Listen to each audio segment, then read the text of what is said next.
గ్రామ కారోబారును తీవ్రంగా గాయపరిచిన వ్యక్తులను కఠినంగా శిక్షించాలని డిమాండ్ చేస్తూ రాస్తారోకో చేపట్టారు కొండాపూర్ గ్రామస్తులు. మంచిర్యాల జిల్లా దండేపల్లి మండల కేంద్రంలోని కొండాపూర్ గ్రామానికి చెందిన కుమారస్వామి, రత్నాకర్లకు చెందిన భూ తగాదాలో కారోబారు ప్రభాకర్ను తీవ్రంగా గాయపరిచారని తెలిపారు. దీంతో గ్రామస్తులు రాస్తారోకో చేపట్టడంతో పోలీసులు సర్ది చెప్పి నిందితులకు శిక్ష పడేలా చేస్తామని హామీ ఇవ్వడంతో ఆందోళన విరమించారు.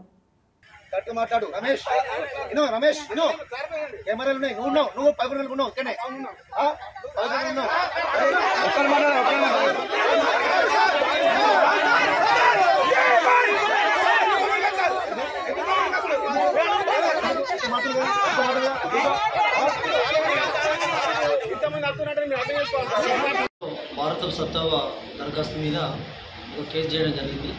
దాని గురించి ఫిర్యాదుదారులు మరియు గ్రామస్తులు కొంతమంది పోలీసుల వద్దకు వచ్చి వాళ్ళు నమోదైన కేసులు న్యాయం చేయాలని చెప్పేసి ఎస్ఐ గారిని కోరడం జరిగింది.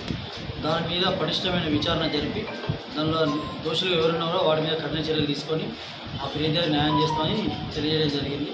దాంతోపాటు దండపల్లి ప్రాంత ప్రజలకు తెలియజేయగా ఎలాంటి ఇష్యూస్ అయినా కూడా పోలీస్ దృష్టికి తీసుకురావాలి. అదేవిధంగా ఫిర్యాదుదారులు ఎవరైనా వారి సమస్యలు ఉంటే నేరుగా అధికారులు కలిసి చెప్పుకోవాలి తప్పించి మధ్యవర్తుల ప్రమేయంతో కానీ మరే విధంగా కానీ